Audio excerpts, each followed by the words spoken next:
Hello बच्चों, आप सभी का हिसाब मैथमेटिक्स में स्वागत है। बच्चों, आज हम क्लास 10th का जो हमारा टॉपिक है चैप्टर 3 में एलिमिनेशन मेथड, विलोपन विधि। हमारा चैप्टर क्या है? Pair of linear equation into variable, दो चर में रैखिक समीकरण युग्म। इस टॉपिक में क्या है कि हम किसी दो इक्वेशन को सॉल्व करते हैं। इस मेथड के द्वारा क्या करते हैं, समीकरण युग्म को हल किया जाता है। सबसे इजी मेथड होता है। इससे पहले हमने क्या किया था, एक विधि पढ़ा था समीकरण युग्म को हल करने की, सब्स्टिट्यूशन मेथड या फिर प्रतिस्थापन विधि। ठीक है, तो पहला प्रतिस्थापन विधि था सब्स्टिट्यूशन मेथड। ये सेकंड हमारा है किसी समीकरण को हल करने के लिए, किसी पेयर ऑफ लीनियर इक्वेशन को सॉल्व करने के लिए हमारा मेथड दूसरा है एलिमिनेशन मेथड, विलोपन विधि। एलिमिनेशन मेथड में या विलोपन विधि में क्या करते हैं कि एक चर को विलुप्त करके एक चर में रैखिक समीकरण युग्म बनाते हैं। क्योंकि हमारा जो समीकरण होता है दो चर में होता है, तो उस दो चर में एक चर को क्या करते हैं, हम विलुप्त करते हैं, एलिमिनेट करते हैं। तो इस मेथड को हम एक एग्जांपल से समझते हैं। तो बच्चों ये हमारा एग्जांपल है, इससे हम एलिमिनेशन मेथड या विलोपन विधि को समझते हैं। क्या करते हैं, सबसे पहले क्या करना होगा, इसमें हम इस मेथड में हमें क्या करना होगा, किसी एक वेरिएबल को एलिमिनेट करना होगा, किसी एक चर को क्या करना होगा, हमें विलुप्त करना होगा। तो विलुप्त करने के बाद या एलिमिनेट करने के बाद हमें क्या होगा, एक चर में एक रैखिक समीकरण मिल जाएगा, वन वेरिएबल में हमें लीनियर इक्वेशन फाइंड हो जाएगा, फिर उससे हम उस वेरिएबल की वैल्यू आराम से फाइंड कर लेंगे। तो क्या करते हैं, हमें एक चर को विलुप्त करना या एलिमिनेट करना कैसे करेंगे, इसमें ये देखते हैं किसी दोनों इक्वेशन में किसी एक चर के कोएफिशिएंट को सेम बनाना होता है। मतलब कि एक चर हमें किसी एक चर को चाहे x वेरिएबल या फिर y वेरिएबल, दोनों इक्वेशन में हमें क्या करना है, किसी एक वेरिएबल के कोएफिशिएंट को सेम बनाना है। जैसे y का कोएफिशिएंट कितना है, 4 है, यहाँ पे इस y का कोएफिशिएंट क्या है, 3 है। अगर यहाँ भी 4 है, यहाँ भी 4 हो जाए तो क्या होगा, y का गुणांक बराबर हो जाएगा, कोएफिशिएंट बराबर हो जाएगा। या तो यहाँ पे ये दोनों 9 हो या फिर दोनों क्या हो, 7 हो। यहाँ पे दोनों 3 हो या दोनों 4 हो, तब भी क्या होगा, चाहे हम y के कोएफिशिएंट को इक्वल करें या फिर x के कोएफिशिएंट को इक्वल करें। तो इक्वल करने का सबसे आसान तरीका क्या होता है कि अगर इक्वल नहीं है तो देखते हैं किसी नंबर से गुणा करने पे हो जाए हमारा इक्वल। अगर हम क्या करें, यहाँ पे इसका गुणांक 3 है, अगर पूरे इक्वेशन 3 से गुणा करेंगे तो ये 3 चौक 12 हो जाएगा। फिर अब इसके गुणांक 4 है, 4 में इससे गुणा करेंगे 4 3 12, तो y का गुणांक क्या हो जाएगा, बराबर हो जाएगा, y का कोएफिशिएंट सेम हो जाएगा। तो जरूरी नहीं कि आप y का ही कोएफिशिएंट इक्वल करो, आप x का भी कोएफिशिएंट इक्वल कर सकते हो। बस जिसमें हमें इजी दिखे, इसमें आसानी हो, वही हम कर लेते हैं। अगर हम इसका x का कोएफिशिएंट इक्वल करना होगा तो यहाँ से 7 से गुणा करना होगा इसमें, और इसमें 9 से गुणा, क्योंकि इसमें 7 से करेंगे 7 9 63, इसमें 9 से करेंगे 9 से 63, तो ये हमारा इक्वल हो जाएगा। लेकिन हम क्या करेंगे, y के गुणांक को इक्वल करेंगे। तो y के गुणांक को इक्वल करने के लिए क्या करते हैं कि समीकरण 1 में 3 से गुणा तथा समीकरण 2 में 4 से गुणा कर लेंगे, तो इनका जो कोएफिशिएंट का जो मैग्नीट्यूड होगा वो इक्वल हो जाएगा। कर लेते हैं, तो multiply equation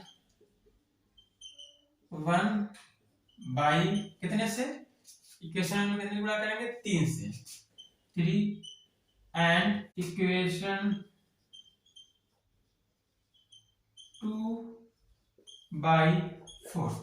multiply equation 1 by 3, मतलब 1 में 3 से गुणा करेंगे, एंड इक्वेशन 2 बाई 4 कहेंगे। समीकरण 1 में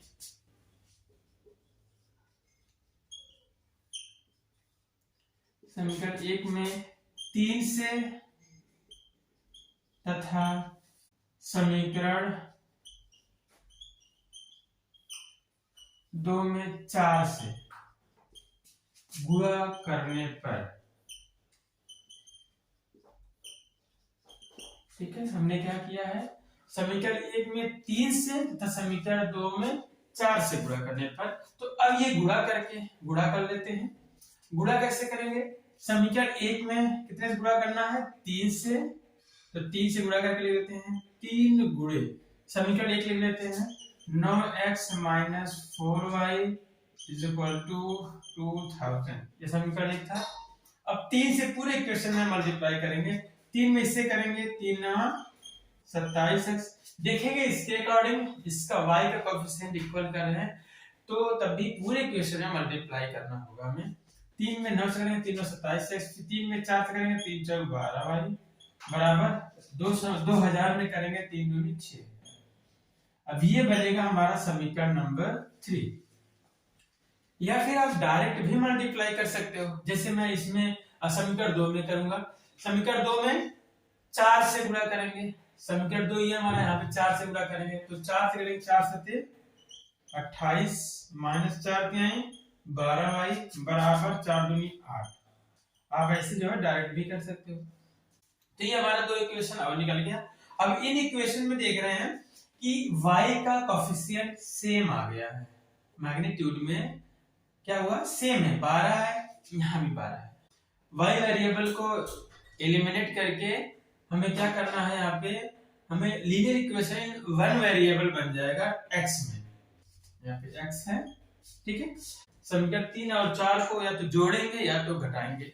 अब किसे जोड़ते हैं किसे घटाते हैं ये देख लेते हैं। जिस वेरिएबल का कोएफिशिएंट सेम हुआ है उनको ये देखते हैं कि जो हमारा कोएफिशिएंट है क्या वो सेम साइन में है। अगर साइन इनका सेम है, अगर इनका चिन्ह क्या है, एक ही चिन्ह है दोनों, जैसे यहाँ पे ऋण है, यहाँ भी क्या ऋण है, माइनस है, यहाँ भी माइनस है। अगर सेम साइन है या फिर दोनों प्लस होता, इन दोनों केस में क्या करेंगे? एक इक्वेशन में से दूसरे इक्वेशन क्या करेंगे? सब्ट्रैक्ट करते हैं, घटाते हैं। एक समीकरण चाहे 3 में से 4 को घटा लो, चाहे 4 में 3 को घटा लो, इसमें क्या करेंगे? सब्ट्रैक्ट करेंगे। कब सब्ट्रैक्ट करेंगे? जब इनका साइन सेम होगा तो, ठीक है। और फिर एक ये भी देख लो कि अगर साइन इनका डिफरेंट है, एक प्लस है और एक माइनस है, तो क्या करेंगे? दोनों इक्वेशन को ऐड कर लेंगे।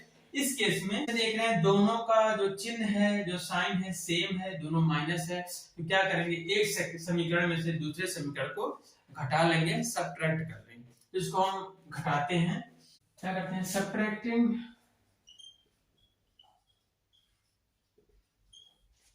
Equation 3 from equation 4। यहाँ पे क्या कर रहे हैं? समीकरण 4 में से समीकरण 3 को घटा रहे हैं, ठीक है ना। सब्ट्रैक्टिंग इक्वेशन 3 फ्रॉम इक्वेशन 4 मतलब 4 में से 3 को घटा रहे हैं, मतलब इक्वेशन 4 माइनस इक्वेशन 3 करना है। आप चाहो तो सब्ट्रैक्टिंग इक्वेशन 4 फ्रॉम इक्वेशन 3, आप चाहो 3 में से 4 को भी घटा सकते हो, आंसर हमारा सेम आएगा। समीकरण 3 को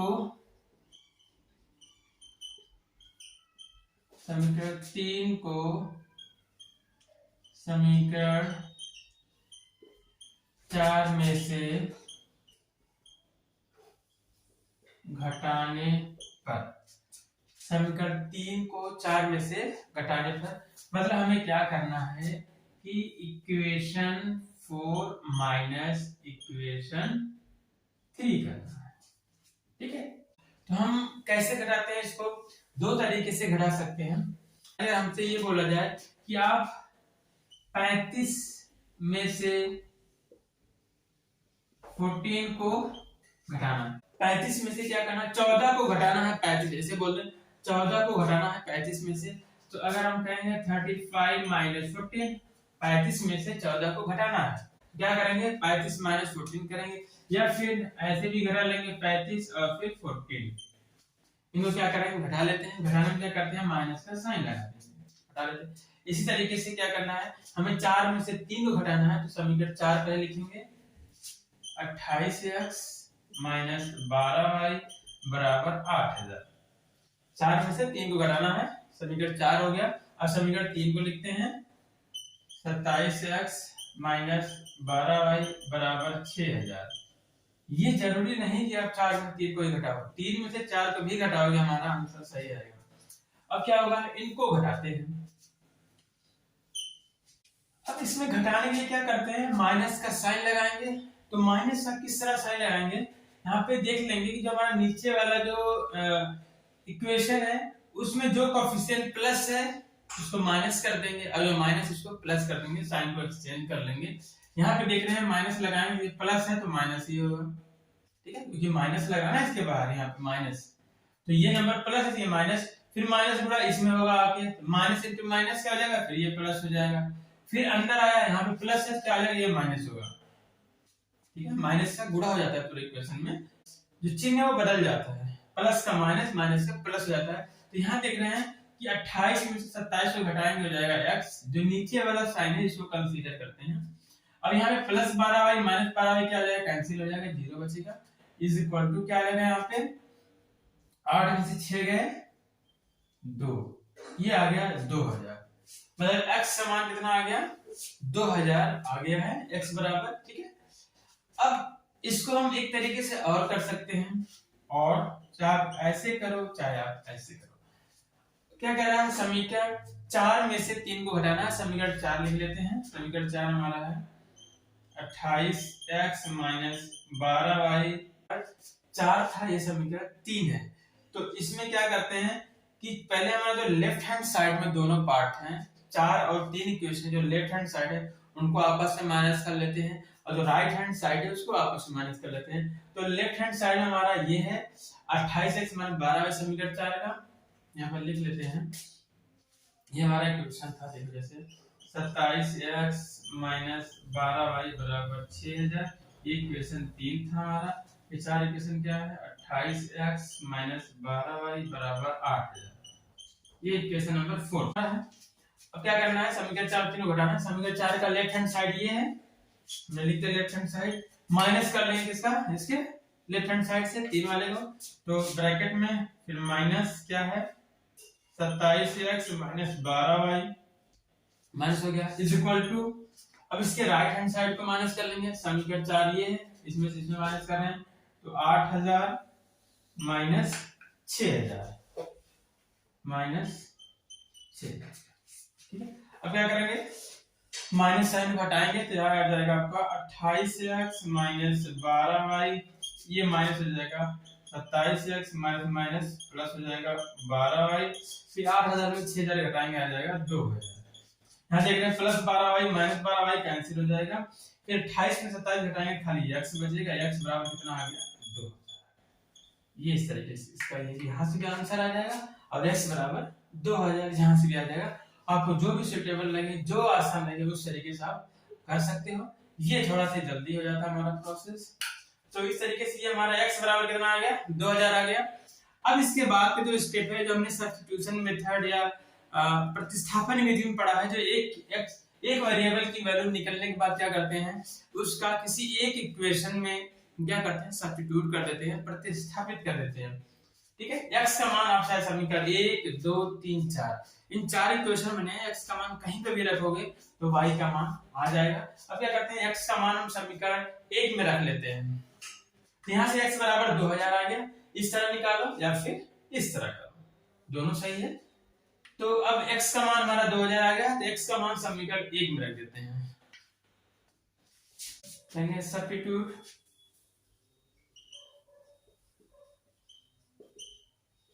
value of x in equation 1, कहेंगे x का मान समीकरण 1 में रखने पर क्या कहें, x का मान समीकरण 1 में रख देते हैं। समीकरण 1 हमारा क्या है, समीकरण 1 हमारा है 9x माइनस 4y बराबर 2000। ये किसका मान रख रहे हैं, x का मान रख रहे हैं। x का मान कितना आया है, x बराबर 2000 आया है, तो रख देते हैं x 2000, 9 गुणे 2000 माइनस 4y बराबर 2000, 9 का 2 में गुणा होगा, 9 दूनी 18000 minus 4y is equal to 2000, minus 4y इधर कर लेते हैं, प्लस हो जाएगा, इधर कर देंगे, ये माइनस हो जाएगा, 18000 2000 प्लस इधर आएगा तो माइनस 2000 बराबर माइनस से इधर आएगा प्लस हो जाएगा, प्लस 4y, यहाँ से y बराबर आ जाएगा। अब 18,000 में से 2,000 घटा लेते हैं, आ जाएगा कितना 16,000। फिर यहाँ से 4 है, आ जाएगा नीचे 4 हो जाएगा। 4 से डिवाइड करेंगे तो y बराबर हो जाएगा 4,000, x बराबर 2,000 और y बराबर 4,000। तो हमारा जो पेयर ऑफ लीनियर इक्वेशन था, जो समरैखिक समीकरण युग्म था, उसका जो हल आएगा x बराबर 2,000 और y बराबर 4,000।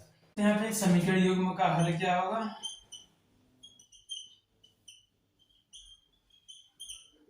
समीकरण युग्म का हल solution of pair of linear equations क्या जाएगा, x बराबर 2,000 और y बराबर 4,000। ये क्या होगा, इस इक्वेशन का सॉल्यूशन होगा। तो इस तरीके से क्या करते हैं, हम किसी भी दो इक्वेशंस को हम एलिमिनेशन मेथड या विलोपन विधि से हल कर सकते हैं। उनके गुणांकों को बराबर के वेरिएबल के, किसी एक वेरिएबल के, चाहे x वेरिएबल या y वेरिएबल के कोफिशिएंट को बराबर कर लेंगे, फिर प्लस कर लेंगे या माइनस कर लेंगे, उसके बाद हमें क्या है मिल जाता है सॉल्यूशन। देखते हैं एक और एग्जांपल लेके। तो ये हमारा एक और एग्जांपल है, एक दूसरा एग्जांपल है, कह रहा है 2x + 3y = 8 and 4x + 6y = 7।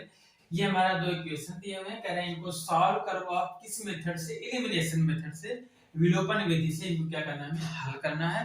तो विलोपन विधि से हल करने के लिए क्या करते हैं, किसी एक वेरिएबल की कोएफिशिएंट को क्या करना होगा, इक्वल करना होगा, सेम बनाना पड़ेगा, तभी वो एलिमिनेट हो पाएगा, विलुप्त हो पाएगा। तो यहाँ पे देखें, हमने पिछले एग्जांपल में क्या किया था कि y के कोएफिशिएंट को इक्वल बनाया था। यहाँ पर अगर हमें y के कोएफिशिएंट को इक्वल बनाना होगा तो क्या करना होगा, y का कोएफिशिएंट यहाँ पे 6 है, यहाँ पे 3 है, 3 से 6 बनाना बहुत आसान है, सिर्फ 2 से मल्टीप्लाई कर देना है पूरी इक्वेशन में। अगर हम समीकरण 1 में 2 से गुणा कर देंगे, 2 दूनी 4, 2 3 6, 6 ये भी है, 6 ये भी है, सेम हो गया, 2/16। ठीक है। अब यहाँ पे देखें, अगर हमें x का कोएफिशिएंट इक्वल बनाना हो तो क्या करेंगे, यहाँ भी क्या करेंगे, यहाँ भी हमें 2 से मल्टीप्लाई ही करना है, क्योंकि 2 दूनी 4, ये 4 है। तो क्या करेंगे, समीकरण 1 में 2 से गुणा कर लेंगे, तो यहाँ पे x का कोएफिशिएंट क्या होगा, सेम हो जाएगा, और y का भी कोएफिशिएंट यहाँ पे सेम हो जाएगा, जैसे दिख रहा है। क्या करेंगे, इक्वेशन 1 में 2 से गुणा करने पर मल्टीप्लाई इक्वेशन 1/2। क्या करेंगे, मल्टीप्लाई इक्वेशन 1/2, हम 2 से गुणा कर रहे हैं x के कोएफिशिएंट को बराबर करने के लिए। ठीक है, समीकरण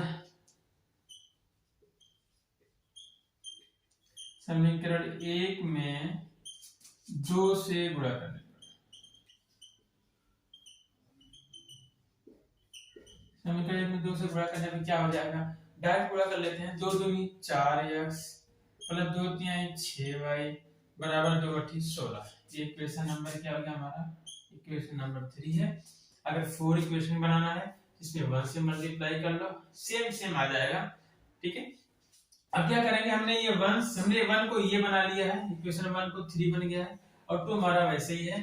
ठीक है, इनके कोएफिशिएंट सेम है। अब क्या करेंगे, यहाँ पे अगर हमें x का कोएफिशिएंट देखें 4 है, यहाँ पे x का कोएफिशिएंट 4 है, ये भी प्लस है, ये भी प्लस है, दोनों सेम साइन में है, हम सिर्फ x के कोएफिशिएंट देख रहे हैं।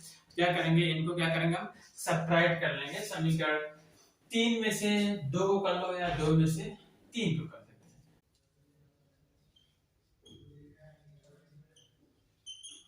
सबट्रैक्टिंग इक्वेशन 2 फ्रॉम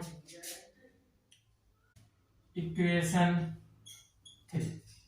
ठीक है, क्या करेंगे, समीकरण 2 को समीकरण 3 में से घटाने पर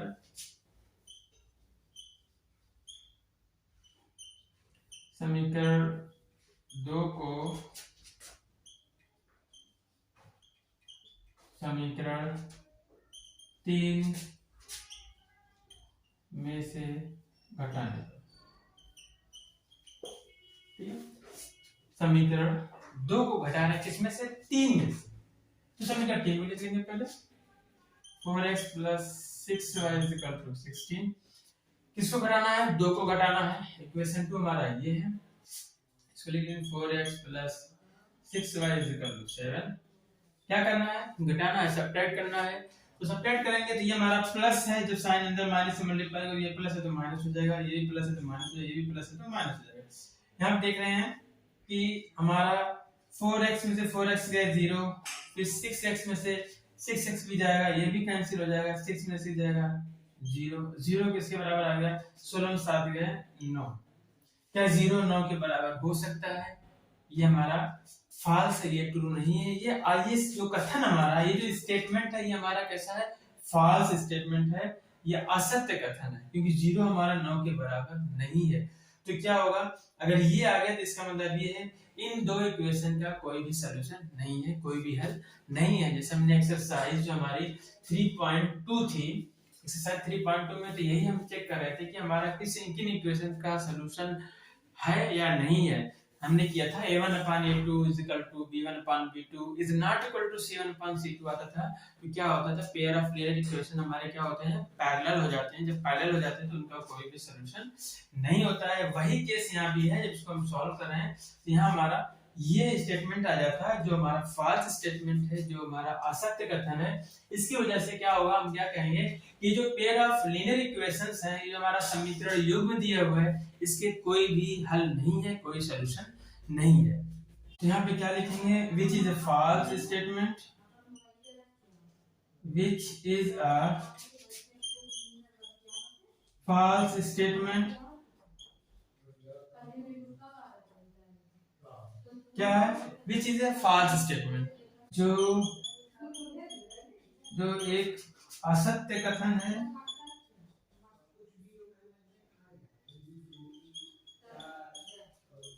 क्या है, असत्य कथन है। तो कहेंगे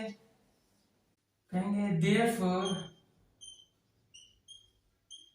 the pair of equation has no solution. The pair of equation has no solution. समीकरण युग्म का